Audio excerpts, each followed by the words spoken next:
Santo, santo, santo es Jehová, digno de toda honra y honor. Cielo y tierra te adorarán y cantarán su amor. Gloria, gloria, gloria al Señor, gloria a Jesús. De reyes el Rey, gloria al Santo Consolador, eternamente. Amén.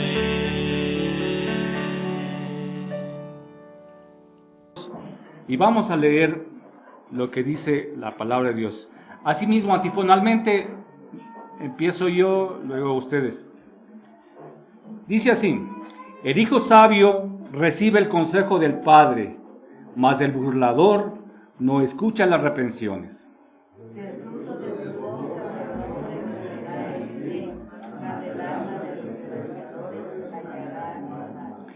El que guarda su boca, guarda su alma, mas el que mucho abre sus labios tendrá calamidad.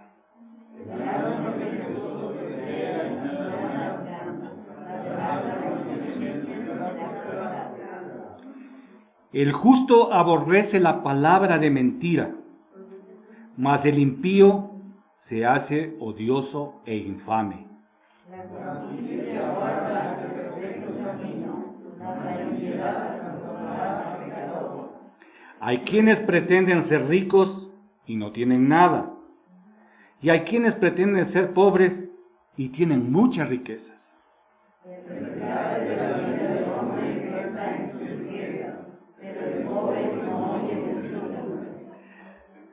La luz de los justos se alegrará, mas se apagará la lámpara de los impíos.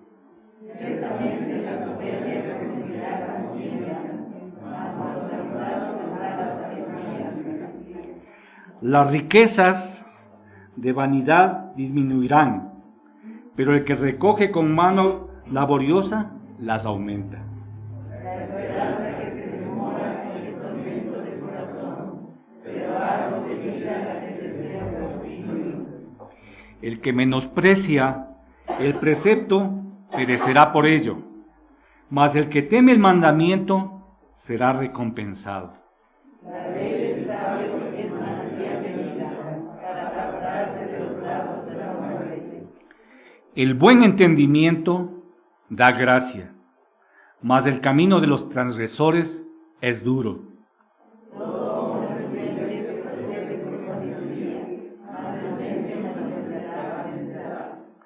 El mal mensajero acarrea desgracia, mas el mensajero fiel acarrea salud.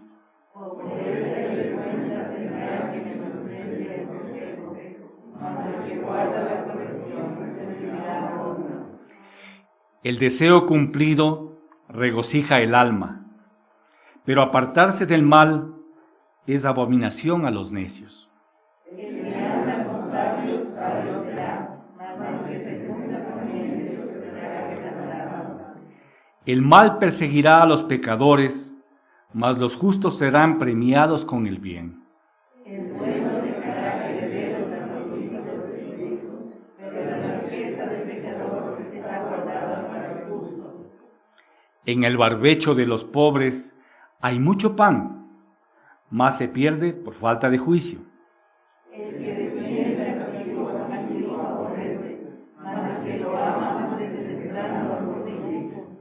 Y ahora todos. El justo come hasta saciar su alma, mas el vientre de los impíos tendrá necesidad.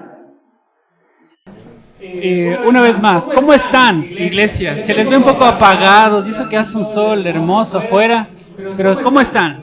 Bien. ¿Pero ese bien de solo por compromiso? ¿O un bien de en realidad estamos bien? O quizás con algunas cosas, luchando con cosas, pero sabemos que Dios es fiel, también podemos estar viviendo momentos complicados, ¿no? Pero sabemos que Dios tiene todas las cosas bajo control. Y esa es nuestra seguridad y ese es nuestro castillo fuerte, como cantábamos hace algunas semanas atrás. Gracias a Dios, miren, está poquitos lugares vacíos, agradecidos al Señor por traer a su iglesia a congregarnos juntos cada domingo. Amén. ¿Qué estamos estudiando como iglesia, hermanos? Y nos quedamos a medias Mateo. Timoteo. Abran sus Biblias, por favor, en la primera carta de Pablo a Timoteo.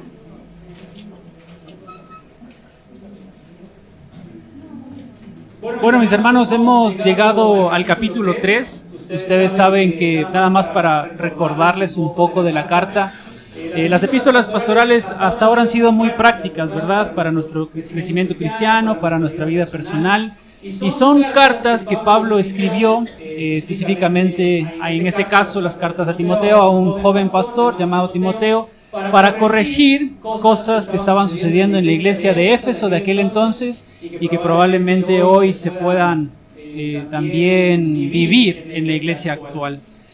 Cosas que a través de la inspiración de la Sagrada Escritura nosotros entendemos que Dios también puede obrar en nuestra iglesia para que seamos una iglesia santa, para que seamos una iglesia que le agrada al Señor. Y hemos visto a través del capítulo 1 cómo fue que Pablo le manda a Timoteo a corregir cosas, a identificar personas que tengan un corazón bueno, un corazón que esté agradecido al Señor, un corazón limpio, que tenga un corazón limpio, que tengan una buena conciencia y una fe no fingida en el capítulo 1, versículo 5.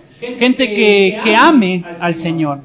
Y habíamos visto que en el caso de la iglesia de Éfeso no era la realidad de los líderes de esa iglesia, sino más bien era gente que estaba sacando provecho, habían entrado en la iglesia doctrinas destructoras, doctrinas de demonios. Lo vamos a charlar cuando entremos al capítulo 4, como Pablo los llama. Y Pablo tiene que corregir a esas personas, sacar y poner a nuevas personas que tengan un corazón correcto delante de Dios. Es más, del versículo 12 al versículo 20 del capítulo 1, Pablo no quiere ser soberbio ni tampoco orgulloso, pero él pone su ejemplo de cómo él mira el ministerio cristiano, que es Dios quien pone a las personas tomándolos por fieles, mirando su corazón, mirando su servicio, mirando su espiritualidad, y obviamente a nosotros como iglesia nos manda a identificarlos para darles un lugar de servicio. En el capítulo 2 vimos todo lo referente a cuál es el rol que Dios ha diseñado para hombres y mujeres en el culto público de la iglesia, y que cómo nosotros podemos, al ser fieles en esto, pues también tener una iglesia sana. Y en el capítulo 3 comenzamos a ver aquellos requisitos que Dios demanda de aquellas personas que están ocupando lugares de responsabilidad en la iglesia tener, ¿sí? Y todas estas características que nosotros estamos compartiendo, como lo pudo compartir mi hermano Pablo, del versículo 1 al versículo 7, la única cosa que se le pide a la persona que esté fuera de su carácter es que sepa enseñar. Pero después todas las otras características son características que espirituales, de carácter, de conducta, que Dios le manda a estas personas que ocupan estos lugares de responsabilidad a tener. Y habíamos visto la anterior semana que aunque nosotros sabemos que no somos perfectos, la gran diferencia está en que si nosotros somos una iglesia que sabe que no es perfecta, podemos ser una iglesia que sabe que no es perfecta, pero que no hace nada con eso. Cantamos, ¿no es cierto?, esta canción de que tal como soy, Señor, ¿no es cierto? Y Dios nos salvó en la condición en la que nosotros estábamos. Pero la pregunta es, ¿Dios quiere que sigamos en esa condición en la que nos encontrábamos en el inicio? No, ¿no es cierto? Sino más bien irnos transformando a través de su palabra para crecer en quién es Él y tener actitudes y comportamientos como los que tuvo Cristo, porque Él es nuestro modelo. ¿Ok? Entonces, estos requisitos tienen que ver con el carácter, la conducta de las personas que sirven en la iglesia. Y habíamos notado del versículo 1 al versículo 7 que se pudo compartir el liderazgo espiritual que Pablo pone en la iglesia, que sea ejercido por varones en la iglesia. El liderazgo espiritual de la familia y de la iglesia, Dios lo ha puesto en los hombros de los varones de la iglesia, y por eso hacemos este énfasis de que, mis hermanos, es hora de que nosotros una vez más estemos dispuestos a tomar este lugar que Dios ha diseñado para nosotros. El versículo 8 al versículo 13 hablamos en cambio de estos lugares también de responsabilidad que Pablo dice que la iglesia tiene que reconocer para que sean colocadas personas para este servicio. Y aquí habíamos dicho desde la anterior semana que en este servicio que se presenta en la iglesia es tanto para hombres como para mujeres, y ya lo vamos a explicar por qué. En la semana anterior nosotros habíamos revisado algunas características en específico que se les demanda a los hombres a que cumplan. Y bien dijimos que estos requisitos, que se les dice, se hace esta diferencia de hombres y mujeres, pero que en general todas estas cosas deberíamos hacerlo todos, ¿no es cierto? No es que, bueno, como a mí solo se me pidió que sea fiel, entonces ya, no voy a ser hogareño, no voy a ser una persona voy a dejar de ser una persona irreprensible. No. Todos aquellos requisitos nosotros entendemos que Dios a su iglesia le ha mandado para que los cumpla. Ya, pero más específicamente en estos, haciendo esta diferencia de hombres y mujeres en cosas puntuales, pero todas las cosas que se presentan, Dios nos manda a nosotros para que las hagamos, las cumplamos. Y habíamos dicho que esos requisitos de estas personas que ocupan o que tienen, Dios ha puesto un llamado especial en sus corazones para servir más puntualmente y más específicamente en la iglesia acerca de los varones, es que ellos sean, en primer lugar, versículo 8, honestos. ¿Y se acuerdan qué era esa palabra? Honestos, que sean serios. Obviamente no estábamos haciendo referencia a una persona brava, enojona, sino una persona que entiende la seriedad de la vida, que no toma las cosas en chiste, sino que cuando habla, nosotros podemos confiar en la credibilidad que esa persona tiene al hablar. Habíamos visto que es una persona sin doblez. ¿Se acuerdan qué era esa característica sin doblez? Hace referencia a una persona que no tiene una lengua para hablar con una persona una cosa y otra lengua para hablar con otra persona otra cosa, sino más bien que es íntegro y que su conducta se manifiesta con tal persona de la misma forma como se comporta con otros. Es una persona que no es hipócrita. ¿Se acuerdan que quizás suena dura esa palabra, pero habíamos hecho referencia a que esa palabra nació en los teatros antiguos en las que los personajes o los que actuaban se ponían esa máscara de felicidad, de tristeza, de cualquier otra emoción para interpretar un papel.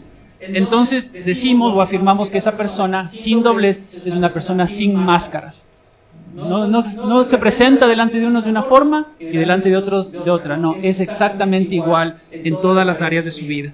Habíamos dicho que otra característica, versículo 8, es que de su carácter personal, características del carácter personal de esas personas es que no es dado al mucho vino. Dijimos que no nos vamos a meter ahí sobre si es lícito o no es lícito tomar, pero sí está hablando de una persona que en su mente, o que su mente no está ocupada en ser controlada por los vicios. En este caso, del alcohol, pero estamos haciendo referencia de cualquier otro vicio. No es una persona que su mente y su vida están destinadas a ser controlados por cosas que puedan perturbar su estado mental, su estado de raciocinio, sino más bien una persona que sea prudente, una persona prudente. Otra característica, habíamos dicho, del mismo versículo 8, que no sea codicioso de ganancias deshonestas, es decir, una persona no avara, que no mira el ministerio o que no mira a la iglesia como un lugar del que quiere sacar beneficio. Que como en la iglesia se puede hacer esto, se puede hacer aquello, entonces yo me voy a beneficiar de eso de la iglesia para tener algún provecho para mí. no una persona así, y habla específicamente del tema económico. Del tema económico. Hay cuántas quizás iglesias que quizás se han visto involucradas o que hermanos de esas iglesias se han visto tentados de poder meter mano en las ofrendas de la iglesia, meter mano en la economía de la iglesia, y que Dios obviamente les va a dar a cada uno conforme a sus obras, ¿verdad? Pero nosotros seamos cuidadosos de si vemos a una persona ocupar un lugar de liderazgo, sea una persona que no es ambiciosa, que no es avara, que no ve como Judas. ¿Se acuerdan cuando María Magdalena estaba derramando el frasco de alabastro en los pies de Jesús? ¿Y qué decía él en su corazón? ¿Cómo hace eso esta mujer? Hubiera vendido el perfume y eso lo hubiera dado a los pobres, pero interiormente la Biblia nos cuenta que lo que él estaba pensando es que ese dinero quería él tenerlo en la bolsa, porque él metía mano en la bolsa de las ofrendas y lo utilizaba para sí. Eso hacía Judas. Entonces imagínense cómo vamos a ver personas que sean así, más bien una persona no avara. ¿Qué se le demandaba a esta persona de una forma espiritual, de su vida espiritual? Dice que, versículo 9, que guarde el ministerio de la fe con limpia conciencia. Ya habíamos hablado de que estas doctrinas que nosotros hemos sido enseñados en ellas, la Biblia nos llama a nosotros a través de este pasaje a guardarlas, a verlas como valiosas, a verlas como verdades que no se pueden intercambiar por otras cosas, sino más bien son valiosas. Dios nos ha encargado a nosotros de ello y nos ayuda o nos llama a nosotros a perseverar en esas verdades, obviamente proclamándolas, pero al mismo tiempo viviéndolas. Se le demanda a esta persona en su vida espiritual que guarde el ministerio de la fe con limpia conciencia. Y aquí seguimos, porque no habíamos terminado. Entonces, ¿qué más se le demanda a esta persona?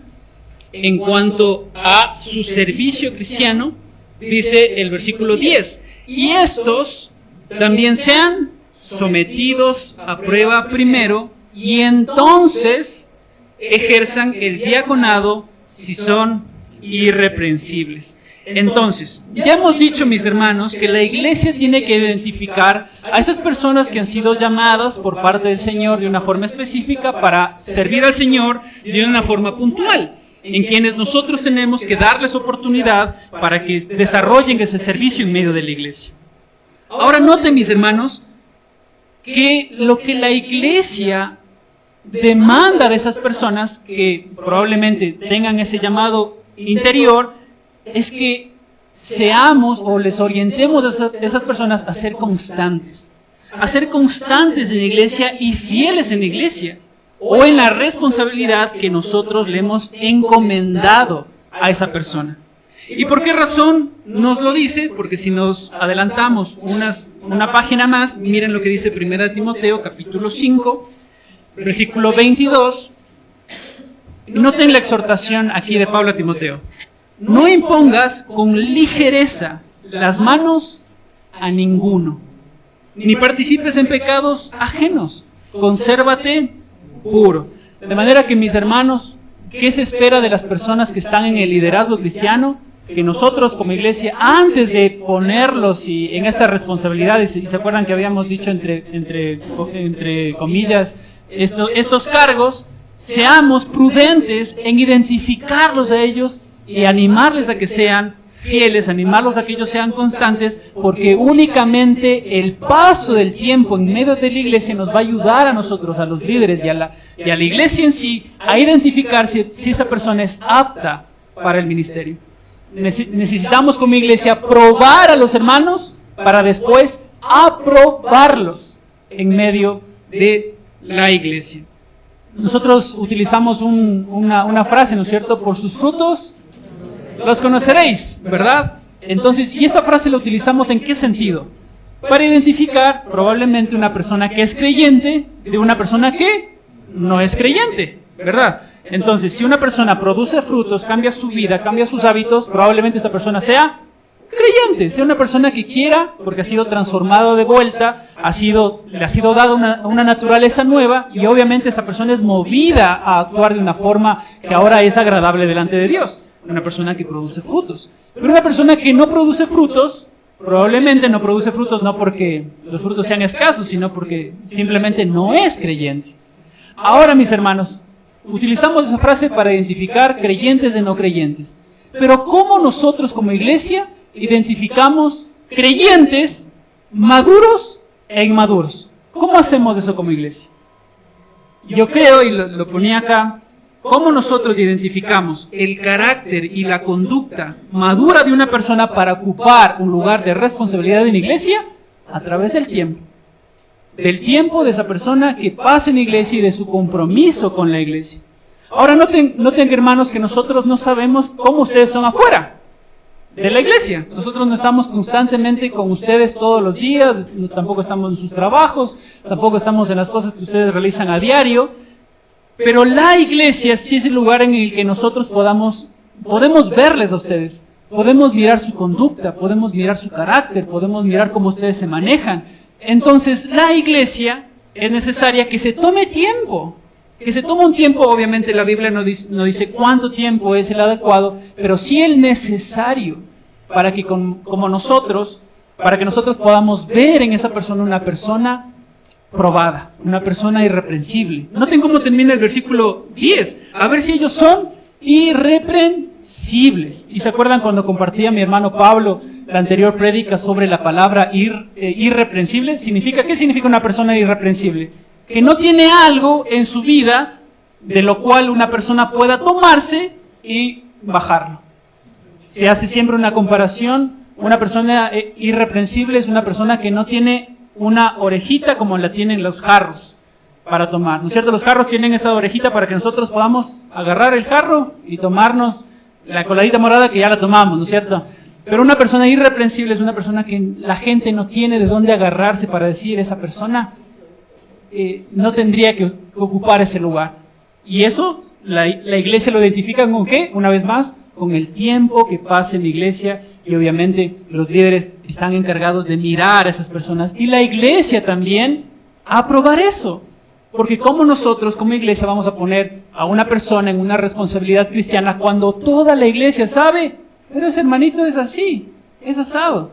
Es por eso que en los anteriores versículos, del versículo 1 al versículo 7, ¿se acuerdan de las personas que son nombradas como ancianos? Uno de los requisitos que Dios le demanda a ellos, que tenga testimonio bueno en la iglesia y después, y fuera de la iglesia.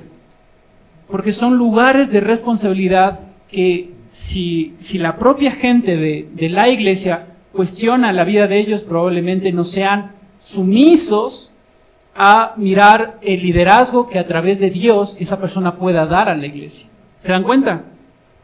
Entonces se le demanda a esa persona que sea probada, que pase por una examinación de un tiempo para ocupar un lugar o, como ya dijimos, un cargo en la iglesia. El tiempo, mis hermanos. Si usted en su corazón sabe que Dios le ha llamado a servir, y aunque esto lo tenía como conclusión, usted sabe que quizás Dios ya le ha llamado a servir.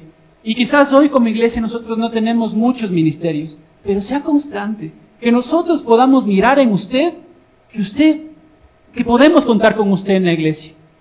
Que a usted le podemos encargar algo en sus manos. Que usted es fiel, mi hermano, mi hermana. ¿Qué más se le demanda a esta persona? Que sea puro de una forma moral y en un sentido sexual también. Miren cómo dice el versículo 11. El versículo 11 lo vamos a charlar después hablando de las mujeres. Nos saltamos, versículo 12. Los diáconos sean maridos de una sola mujer y que gobiernen bien a sus hijos y sus casas. Versículo 13. Porque los que ejercen bien el diaconado ganan para sí un grado honroso y mucha confianza en la fe que es en Cristo Jesús. Entonces, ¿qué se le demanda a una persona en cuanto a su vida sexual, a su vida moral? Que sea puro, que sea puro. Ahora, miren, en el caso de los varones casados, que Dios quizás ha puesto un sentido profundo para el servicio, Dios les demanda a esas personas casadas a que sean personas que tengan una completa y exclusiva fidelidad a una sola mujer.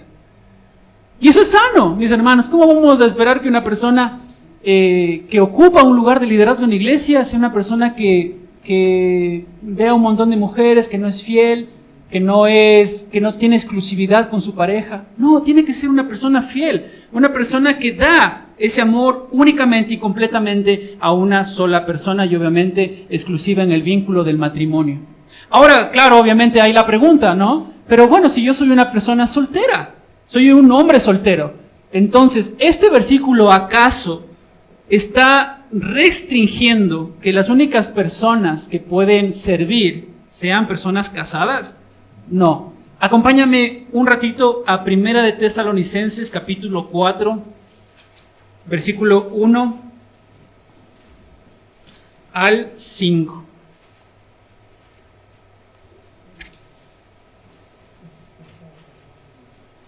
Lean conmigo. Dice, capítulo 4, versículo 1 al 5, dice: por lo demás, hermanos, os rogamos y exhortamos en el Señor Jesús, que de la manera que aprendisteis de nosotros como os conviene, conduciros y agradar a Dios, así abundéis más y más.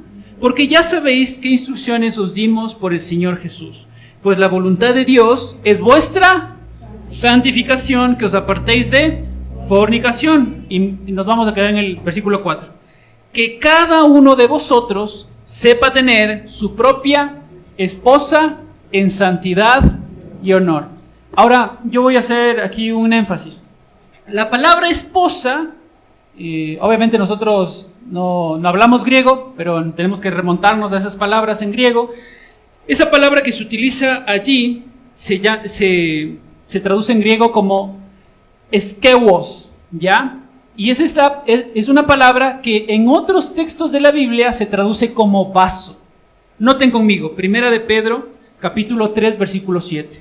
Noten conmigo, por favor, busquemos, para entender este punto. Primera de Pedro, capítulo 3, versículo 7, en el contexto del matrimonio, se les dice a los esposos: vosotros maridos, igualmente vivid con ellas sabiamente, dando honor a la mujer, y miren ahí, skewos, que es de esa palabra traducida como a vaso más frágil y como a coherederas de la gracia de la vida. Entonces, la palabra vaso es skewos, y en este contexto se puede utilizar a una mujer en el matrimonio. ¿Ya? Pero vamos a otro texto, vamos a 2 de Corintios, capítulo 4. 2 de Corintios, capítulo 4, versículo 7. Miren lo que dice la palabra de Dios. Pero tenemos este tesoro en skewos. ¿Qué dice ahí? En vasos de barro, para que la excelencia del poder sea de Dios y no de nosotros. Y en este contexto de esta carta que Pablo está escribiendo a los Corintios, ¿quiénes son esos vasos de barro? Los creyentes, a quienes se les han sido confiadas, a quienes se les ha sido confiado el evangelio precioso del Señor Jesucristo en personas tan frágiles como nosotros. Entonces, esa palabra vaso no solamente que hace referencia a las esposas en medio del matrimonio, sino que hace referencia a una persona, hombres y mujeres, o el vaso, nuestro cuerpo, quiénes somos de forma individual. Si regresamos nosotros a 1 Tesalonicenses capítulo 4, entonces, porque la palabra que se traduce aquí como esposa es skewos, podemos tener la interpretación tanto para las personas casadas como para las personas solteras. Y miren lo que Dios demanda de esas personas, como ya hemos comenzado del versículo 1. Os exhortamos en el Señor Jesucristo que de la manera que aprendisteis, dice, agradar a Dios, así abundéis más y más, es decir, toda la congregación. Y en el versículo 4, que cada uno de vosotros sepa tener su propio vaso, que puede ser traducido como esposa en santidad y honor, en ese vínculo de matrimonio, o vaso en el sentido de individualidad. Entonces, en cualquiera de esos dos sentidos, ¿qué se le demanda a la iglesia entonces? En cuanto a su vida sexual, en cuanto a su vida moral. Que sea puro delante de Dios. Y no solamente a personas casadas, sino a todos los que estamos acá. Dios demanda de nosotros que tengamos vidas puras, vidas santas, a todos los que conformamos la iglesia del Señor. ¿Se dan cuenta? Regresemos a 1 de Timoteo capítulo 3. ¿Y qué más se le demanda a esta persona versículo 12, la segunda parte, que gobiernen bien a sus hijos y a sus casas. Entonces, Dios le demanda a estas personas que estén ocupando un lugar de liderazgo en la iglesia a que sepan dirigir sus casas, y no solo que sepan cómo dirigir sus casas, sino que lo hagan bien, hermanos, que lo hagan bien. Piensen en esto, hermanos. Algo interesante de la Biblia es que tanto en la familia como en la iglesia, Dios de alguna forma ha preparado que las cosas se manejen iguales. Roles y también en la iglesia. Y noten que si el padre y la madre en medio de la familia cristiana, que es una familia pequeña, toman cada uno de ellos sus lugares, sus funciones, sus roles y demás, esa familia va a ser honrosa delante de Dios. Y esa familia, esos padres van a poder criar a sus hijos en el temor del Señor y demás. Ahora, eso mismo, si nosotros que nos congregamos en la iglesia Siloé, venimos cada una de nuestras familias que quiere honrar al Señor y que tratamos con nuestras familias de cumplir esas cosas, de la misma forma, simplemente se amplía en grande lo que nosotros hacemos como iglesia. Si una persona es fiel en su vida de hogar, de la misma forma va a ser fiel, ¿dónde? En la familia más grande de la iglesia local, en este caso Siloé, en la familia de Dios. Pero si esta persona es infiel en la familia pequeña que él tiene, ¿cómo entonces vamos a esperar que sea fiel tomando un lugar de responsabilidad en la iglesia? No podemos, porque ¿cuál es nuestro primer ministerio, hermanos, que tenemos todos nosotros? Nuestra familia. Y si en ellos nosotros no hemos podido guiarlos al Señor, si en nuestra familia no hemos podido, obviamente que hay diferentes factores, no estoy hablando de casos puntuales, pero en la medida de lo posible ser hombres y mujeres piadosos como padres, que hemos tratado y luchado y hemos sido un estorbo para nuestros hijos. Entonces, si hemos sido fieles en eso, probablemente seamos fieles también, ¿no?, en lo grande. Pero si no hemos sido fieles en eso, entonces, ¿cómo podemos ser fieles también en lo grande, hermanos? Entonces, se nos demanda a nosotros que podamos dirigir bien nuestras casas y que lo hagamos de una forma buena, que lo hagamos bien. Ahora regresemos, mis hermanos, versículo 11. Dijimos en el inicio que este servicio en medio de la iglesia, porque diáconos, diaconeo o diaconía se utilizaba en el sentido amplio para designar a una persona que está sirviendo o para describir una persona que sirve, ¿ya? Entonces, y en ese caso habíamos dicho que todos nosotros debemos servir al Señor, porque la palabra del Señor nos dice en Juan capítulo 12 que donde está la persona que le quiera servir al Señor, ahí estará mi servidor. Entonces ahí estamos nosotros hemos sido llamados a servirle al Señor. Y es un llamado para hombres y para mujeres, para la iglesia, recuerden eso. Ahora se ha discutido, y esto quiero ponerlo nada más para introducir eso, se ha discutido este versículo 11, si solo se está refiriendo en el versículo 11 a las esposas de los diáconos, ¿ya? Entonces, como diciendo, bueno, aquí está la lista de los diáconos y las esposas de sus diáconos tienen que hacer así, así, así, así. Eso lo sostiene una parte. Pero otra parte sostiene de que puede ser que las esposas de los diáconos estén incluidas en ese grupo, pero no es exclusiva para las esposas de los diáconos, sino para todas las mujeres en medio de la iglesia. Y es por eso que nosotros vamos a presentar 3 razones por las que nosotros creemos que este servicio en medio de la iglesia no es exclusivo para las esposas de los diáconos, aunque pueden ellas también participar, sino que es un llamado abierto a las mujeres en la iglesia. ¿Sí? ¿Estamos entendidos con eso? Perfecto, vamos bien. Se están durmiendo, si se están durmiendo ahí le golpea al lado. Suave.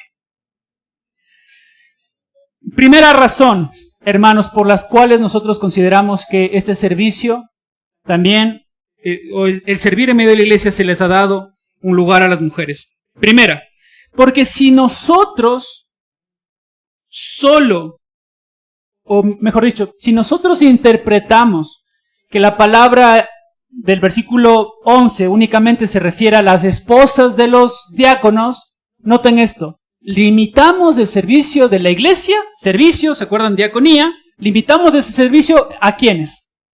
a los casados. Y Dios solo llamó a casados al ministerio. No, ¿cierto? Nos llamó a todos los que somos creyentes. Entonces, esa es la primera razón. Si limitamos el uso o ese versículo de diáconos a las esposas de los diáconos, entonces estamos limitando el ministerio de servicio en la iglesia a personas casadas. Y nosotros no creemos eso, sino que más bien Dios nos ha llamado a cada uno de nosotros a presentar un servicio delante de Dios. Segunda razón, y algo que tenemos que tomar en cuenta. Pablo emplea, mejor dicho, de otra forma. No hay en griego una palabra que designe diaconisas, ¿ya? Pero, verán, no sé. Digo todo el argumento y de ahí vemos, ¿ya? Entonces, no hay una palabra griega que se traduzca como diaconisas. Aunque alguna persona va a decir, claro, pero a ver, Romanos capítulo 16, versículo 1 dice que la diaconisa Febe. Pero eso es una traducción al español, que nosotros sí podemos tener en español una palabra que cambie en género de hombres y mujeres, un diácono y una diácona, pero eso lo podemos hacer en español.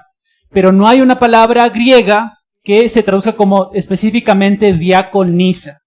Sí, hasta ahí vamos bien. Ya.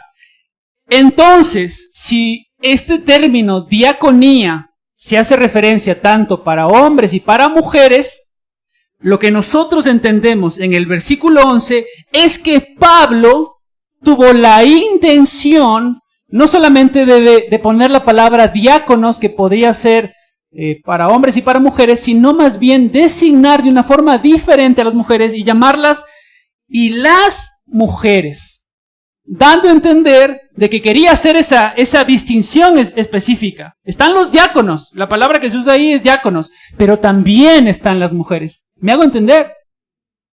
Como no hay una palabra específica, de alguna forma Pablo quiso ser intencional en utilizar las mujeres para designar a personas, en este caso mujercitas, que puedan estar en medio de la iglesia aportando su servicio. ¿Sí? Segundo argumento. ¿Y por qué? En ese mismo argumento, solo se los voy a leer. Lucas capítulo 8, versículos del 1 al 3, dice así. Aconteció después que Jesús iba por todas las ciudades y aldeas predicando y anunciando el evangelio del reino de Dios. Y los 12 con él, y algunas mujeres que habían sido sanadas de espíritus malos y de enfermedades, María, la que se llamaba Magdalena, de la que habían salido 7 demonios, Juana, mujer de Chuza, intendente de Herodes, y Susana y otras muchas le servían de sus bienes. Diaconía. ¿Sí? Entonces, las mujeres también, creemos, por esa segunda razón, que tienen un lugar en el servicio de la iglesia. ¿Y cuál es el tercer argumento? En contraposición a estas otras personas que solo ven ahí las esposas de los diáconos.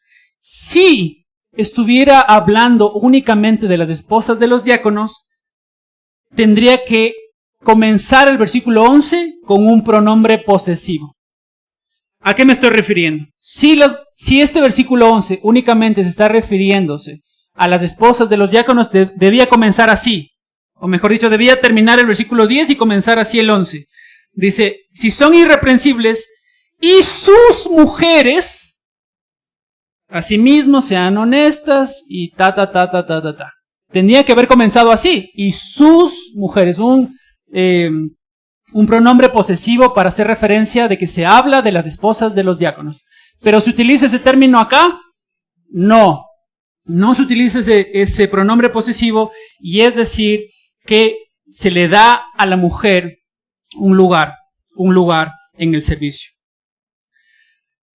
Además, miren, la palabra asimismo. Noten en el versículo 8 que dice los diáconos asimismo. Y después en el versículo 11 dice y las mujeres asimismo. Entonces, de alguna forma, esa palabra asimismo nos está hablando de dos personas o de dos géneros diferentes que presentan un servicio en medio de la iglesia, y todo de una forma global en la parte de servicio, diáconos en la iglesia. ¿Se dan cuenta? Sí, ¿estamos bien? Entonces, mis hermanos, ahora, no solamente se les dice a las mujeres, tienen un lugar de participación en la iglesia, sino que al igual que los varones, necesitan ustedes cumplir con estas cosas que Dios les demanda a ustedes.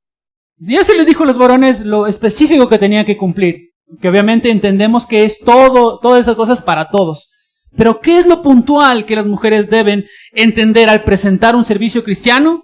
Miren lo que dice, ahí sí, comencemos, versículo 11. Y las mujeres, asimismo, como los diáconos y todas sus características y todo lo que les demanda, dice, sean honestas. Y el término utilizado allí es el mismo que hizo referencia en el versículo 8 a los diáconos. ¿Y qué hacía referencia a la palabra honestidad? A ser mujeres serias, que entienden la seriedad de la vida. Una vez más, la palabra utilizada allí es semnos, que denota una mujer que es seria en su mente, en su carácter, que no es una mujer descuidada, que toma las cosas a la ligera y que toma como por poco peso asuntos serios de la iglesia y de la vida, sino una mujer que entiende la seriedad de la vida. Noten qué más sigue, que no sean, y vamos a saltarnos ahí esa frase, sino más bien lo vamos a ver en la vida espiritual, lo que les demanda. Ahora estamos viendo el carácter personal de esas mujeres. Primero, que sean honestas, y en ese mismo carácter personal que sean, más adelante, sobrias. Y una vez más, se hace referencia a una mujer en quien su mente no está ocupada en ser controlada por los vicios. De la misma forma que se le llamó ¿a quién? A los diáconos antes. No una persona que esté con su mente destinada a estar metida en cosas que controlen su vida y que la lleven a deshonrar a Dios. No una mujer así. ¿Y qué se le demanda en cuanto a su vida espiritual a esas mujeres? Regresamos a la palabra que nos habíamos saltado y dice, no calumniadoras. Y noten esto, la palabra calumniar se utiliza 34 veces en el Nuevo Testamento, según el diccionario Vine del Nuevo Testamento, 34 veces. ¿Y saben cómo se traduce calumniar? Se traduce como diabolos. ¿Sí? No estamos diciendo que las mujeres sean el diablo, No estamos diciendo que las mujeres sean el diablo. Pero esta palabra utilizada en el Nuevo Testamento, diabolos, se utiliza para describir una de las funciones en cómo actúa Satanás. Satanás es conocido como el diablo, el diabolos. Y obviamente no estoy diciendo que las mujeres sean el diablo, pero sí que el diablo utiliza la calumnia y la difamación como herramientas para separar y destruir a la familia de Dios. El diablo las utiliza de esa forma. Lo hizo en el huerto del Edén, tentándole a Adán y Eva. Lo hizo en la tentación de Jesús. Utilizó la calumnia, utilizó la distorsión de la palabra de Dios para tentarlo a él. Satanás incluso utiliza su boca para devorar a los creyentes en un sentido figurado, porque la Biblia nos dice en Pedro que él está como león rugiente buscando a quien devorar. Y él es el padre de mentira que utiliza su boca para decir este tipo de cosas engañosas, porque Juan capítulo 8 nos dice que él es el padre de mentira. Entonces, mis hermanas, ¿qué es lo que Dios les está pidiendo a ustedes? Es que ustedes no se parezcan a esa persona conocida como el diablo. Esa persona que utiliza su boca, sus palabras para destruir a la congregación. ¿Se dan cuenta? Sino que cuiden, por favor, su boca y lo que sale de su boca. No calumniadoras. Este mismo diccionario bíblico de Vine del Nuevo Testamento dice, hablando sobre esta posible implicación, dice, la referencia de calumniadoras se refiere a mujeres que tienen esta inclinación a encontrar defectos en el comportamiento o en las actitudes de otros y a esparcir acusaciones y críticas en medio de la iglesia. Entonces, no una mujer así. Y Dios les llama a las mujeres que por favor cuiden su boca. Y termina el versículo 11 diciendo, fieles en todo. Fieles en todo. La palabra fiel es la palabra pistos, que tiene que ver con confianza, alguien digna de confianza, alguien en quien se puede descansar. Si nosotros vamos a Proverbios capítulo 31, ¿se acuerdan ahí de esa mujer que es ejemplo para todas las mujeres en su servicio, en sus actitudes, en todo lo que es ella? A mí me llama la atención que en el versículo 11 dice del Proverbios 31 que el corazón de su esposo en ella está confiado. Es decir, que el hombre puede encontrar en esa mujer un lugar de descanso, un lugar de tranquilidad, un lugar de paz, ¿ya? Y ahora noten, ya hemos dicho esto en referente a la iglesia, a la familia pequeña. Si en medio de la familia chiquita que nosotros tenemos con nuestros esposos y nuestros hijos, la mujer otorga a la casa ese lugar de confianza, ese lugar seguro para la familia, si nosotros lo ponemos en la familia más grande de Dios, que es la iglesia, ¿qué se le demanda a la mujer? Que ayude en la iglesia a que la iglesia sea ese lugar seguro, a ese lugar de confianza, a ese lugar de tranquilidad donde nosotros nos podemos congregar y donde ustedes, mujercitas, tienen un rol importantísimo también, pero que nos ayuden a que esta iglesia sea un lugar seguro. ¿Qué recompensas entonces tienen estas personas, diáconos, hombres y mujeres, que ejercen bien el diaconado? Versículo 13. Porque los que ejercen bien el diaconado, el servicio a Dios, dice, ganan para sí un grado honroso y mucha confianza en la fe que es en Cristo Jesús. Dos recompensas hay para aquellas personas que presentan un servicio a Dios de una forma correcta. La primera, noten cómo sigue.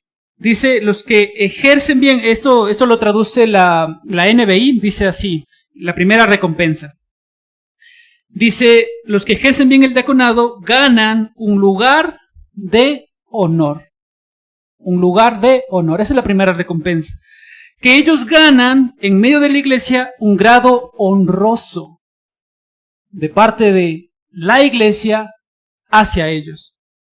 ¿Qué significa esto? Que estas personas que ejercen bien el diaconado en medio de ese servicio cristiano en la iglesia son exaltados, son puestos en una alta estima.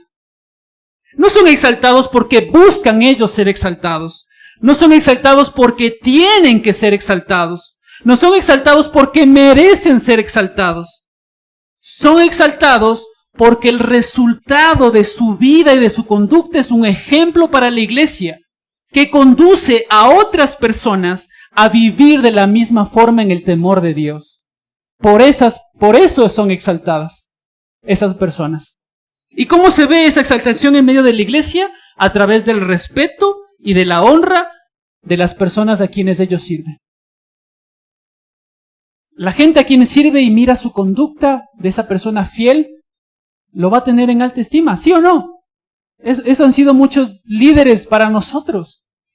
Gente que ama al Señor, que tiene una vida intachable y que por esa misma autoridad moral nosotros lo vemos ahí, los exaltamos. No porque ellos merezcan ser exaltados, busquen ser exaltados, sino porque ganan este grado honroso delante de Dios. ¿Y cuál es la segunda recompensa? Igual en la misma versión NBI dice, y adquieren mayor confianza para hablar de su fe en Cristo Jesús. Abran conmigo sus Biblias en Hechos capítulo 4, versículo 13. Y mientras lo buscan, esa frase mucha confianza es a menudo usada para referirse a la forma en la que nosotros nos expresamos. A la forma en la que nosotros nos expresamos. Y esto lo vamos a ver en un ejemplo de los discípulos. Hechos capítulo 4 versículo 13. Miren lo que dice. Entonces, viendo, y aquí se traduce esta palabra, el denuedo. El denuedo. Entonces, esta segunda recompensa es el poder hablar, expresarse, el denuedo. Sigamos del versículo. Entonces, viendo el denuedo de Pedro y Juan, y sabiendo que eran hombres sin letra y del vulgo, se maravillaban y les reconocían que habían estado con Jesús. Algunas personas hacen solo énfasis de este versículo de que Pedro, los discípulos, eran, perdón la palabra, como que eran tontos, eran personas que no eran instruidos, que eran gente que no habían tenido estudios, y más bien el versículo no nos está diciendo eso. Ustedes sabían, mis hermanos, que en el primer siglo el 75% de las personas de aquel entonces era gente común. Los Amsaarets eran conocidos en aquel entonces, la gente común del pueblo. El 25% de la población de aquel entonces únicamente eran los que se dedicaban a estudiar, los que se dedicaban al fariseísmo o a las otras sectas de aquel entonces para dedicar su vida hacia ello. Pero de ahí el 75% era gente común. Y lo que está diciendo allí el versículo es que esta gente común, Dios los salvó y Dios los eligió para que sean sus discípulos, no gente que estaba completamente destinada su vida en el estudio de la palabra, sino que en el primer siglo los judíos tenían la instrucción en medio de las sinagogas con sus padres. Noten que cuando viene Juan el Bautista, la gente se preguntaba de sí mismo, ¿será este Elías? ¿Será este Moisés? ¿Será el profeta? Entonces la gente de aquel entonces sabía, algún entendimiento espiritual tenía. Y Juan, Pedro y los discípulos pertenecían a este grupo de gente común. No es que eran unos burros, perdón la palabra, completamente. Pero sí, noten lo que dicen, que mientras ellos hablaban, ¿cómo termina el versículo diciendo? Que la gente reconocía que ellos estaban con Jesús. La gente reconocía que sus palabras eran semejantes a las que decía Jesús. Entonces, ¿cuál es esa segunda recompensa que las personas que ejercen este servicio delante de Dios de una forma correcta tienen? El poder hablar y expresarse y que la gente, al mirar sus vidas y al mirar sus palabras, sepan que ellos están con Jesús o que ellos han estado con Jesús. Y la pregunta entonces sería para nosotros, mis hermanos, ¿la gente se da cuenta que estamos con Jesús?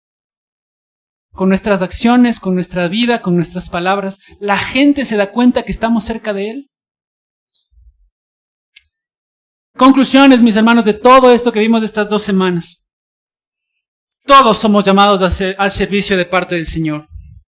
Podemos correr el riesgo, como ya dijimos la anterior semana, de decir, no, es que estas cosas, estos requisitos únicamente son para los ancianos y únicamente son para los diáconos. No, mis hermanos, todos hemos sido llamados a cumplir con estos requisitos, incluso para que sea más fácil levantar a más personas en medio de la iglesia para abrir más ministerios y abrir y expandernos como iglesia.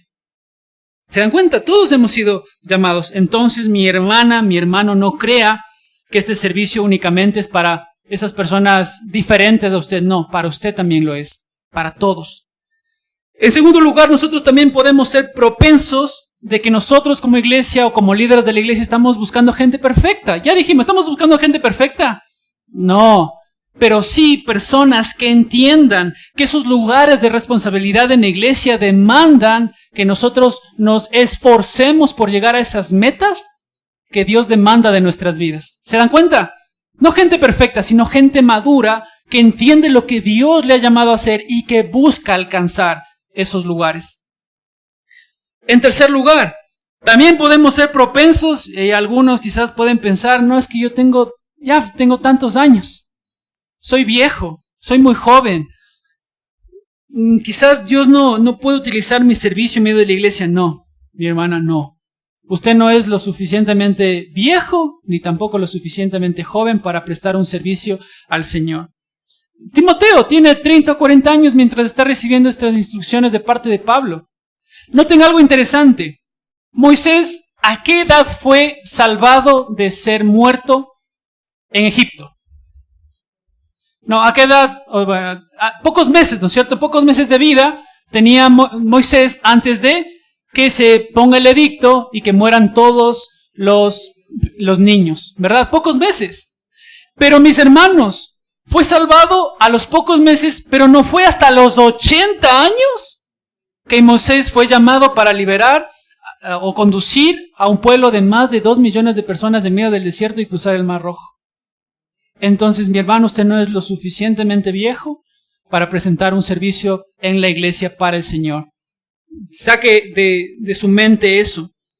O David, alguien puede decir, pero soy lo suficientemente pequeño, ¿no es cierto? No, de ninguna forma. David, cuando se estaba poniendo o alistando para la batalla con los filisteos y se quería probar la armadura de Saúl, ¿le quedaba o no le quedaba?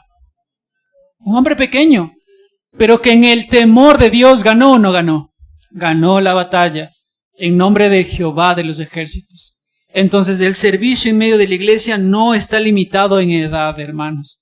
Si usted es una persona fiel, si usted es una persona que se esfuerza por cumplir con estas cosas, mi hermano, usted debe ser la persona que nosotros deberíamos encargarle y confiarle las cosas valiosas de la iglesia. Las cosas espirituales, porque como ya hemos dicho, si estamos hablando de cosas espirituales, tenemos que manejarnos espiritualmente. Y una persona espiritual es lo que requerimos nosotros en medio de su iglesia. En cuarto lugar, hermanos, si hay gente en medio de nosotros que Dios ya ha puesto un sentido de servicio, acérquese. Por ahí nosotros no lo estamos viendo, por ahí nosotros no lo notamos. Pero si Dios ya ha puesto ese servicio, ese deseo de servirle a Él, acérquese a nosotros, a los líderes, para buscar un lugar donde usted pueda ser útil. Pero a la vez que si Dios ya puso ese sentido en su interior, a la vez también recuerde que nosotros como iglesia vamos a tomarnos el tiempo para probar su vida y para después aprobarlo para el ministerio. Le vamos a dar lugar, pero vamos a probar su vida para no imponer en ustedes las manos con ligereza. Como si el ministerio únicamente, bueno, si sabe hacer tal cosa, entonces pongámosle. ¿No es cierto? Entonces, ¿sabe hacer esto? No es con ligereza, mis hermanos. No tenemos que tomar el ministerio con ligereza. Y noten en última instancia que lo que Dios demanda de los diáconos no es inferior de lo que Dios demanda de los ancianos. Y lo que Dios demanda de cualquier cristiano tampoco es inferior de lo que Dios demanda de los diáconos y de los ancianos. A todos hemos sido llamados a cumplir con estas cosas. Amén. Oremos al Señor. Padre, estamos agradecidos en esta mañana por su palabra. Gracias, Señor, por darnos la oportunidad de examinarla, mirarla y ser motivados, Dios, a cumplirla. Creemos, Señor, que usted obre de tal forma en nuestros corazones para que podamos ser siervos fieles, Señor, capaces de poder anhelar con nuestras vidas, crecer en estas cosas que nos faltan, que sabemos que no somos perfectos, pero que anhelamos, Señor, esforzarnos para prestar un servicio a ti, Señor, de una forma agradable. Queremos presentar nuestras vidas, una vez más nuestros pecados, para que usted nos limpie, nos purifique y nos guíe, Señor.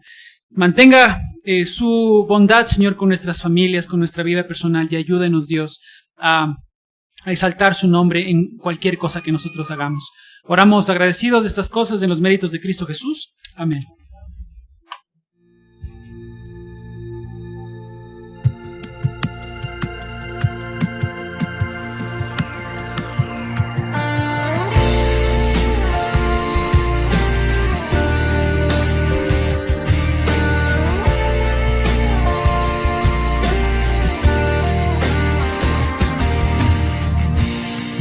No existen más motivos, Señor.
Gracias por participar en esta celebración desde tu hogar.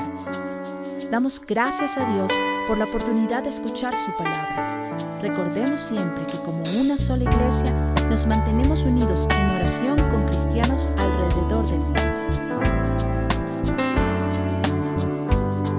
Nuestra actitud frente al mundo siempre será de constante alabanza y adoración a Jesucristo, con oraciones de súplica y agradecimiento. Bendiciones a todos.